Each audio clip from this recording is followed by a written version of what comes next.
তোমরা কে কে এখনো রায়গঞ্জের জিরাফ রিসর্টে গেছো? আমি আজ যাচ্ছি জিরাফ রিসর্টে। টিকিট কাটতে হবে, টিকিট হচ্ছে 20 টাকা করে। আগে হয়তো টিকিট ছিল না, আগে টিকিট ছিল না, কিন্তু এখন টিকিট করে। লোক কেমন হচ্ছে এখন এখানে? হ্যাঁ, আচ্ছা। তো এর আগে এখানে কোনো এন্ট্রি ফি বা কিছু ছিল না, তো এখন হচ্ছে ঢুকতে টিকিট লাগছে, পার হেড 20 টাকা করে নিচ্ছে। আর তোমরা যদি বাইক বা গাড়ি আনছো সেই ক্ষেত্রে 10 টাকা করে নিচ্ছে ভেতরে পার্কিং। তো ভেতরে আমরা অলমোস্ট চলে এসেছি, এবার পেছনটা তোমাদের দেখাবো, মানে গ্রাউন্ডটা দেখ। তো এই হচ্ছে দেখো ভেতরে, বেশ রিসর্টটা কিন্তু মানে বেশ অনেকটাই বড়, অনেকটা কিন্তু জায়গা নিয়ে রিসর্টটা, অনেকটা জায়গা নিয়ে।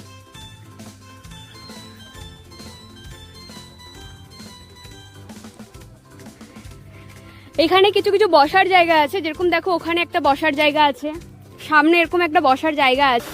এখানে দেখো সুইমিং পুল, ওয়াও ভীষণ সুন্দর, খুব ছোট্ট একটা সুইমিং পুল। এখানে বাচ্চারা তো বেশ ভালো মজা করতে পারবে, তো খুবই সুন্দর সুইমিং।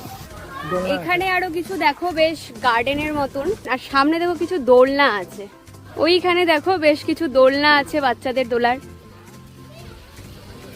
তো এই ছিল জিরাফ রিসর্ট। তো তোমরাও এখানে যারা আসো, বেশ ভালো জায়গাটা, কিছুটা টাইম স্পেন্ড করার জন্য তো অবশ্যই খুব ভালো জায়গা। তো একবার আসো, এসে ঘুরে যাও। আর ওখানে একটা ছোট, হয়তো খুবই ছোট সুইমিং পুলটা বেশ ভীষণ মজার।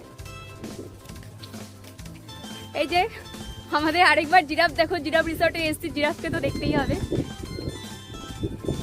চলো তাহলে আজকের মতন এখানে টাটা, দেখা হবে আবার নেক্সট ভিডিওতে, বাই।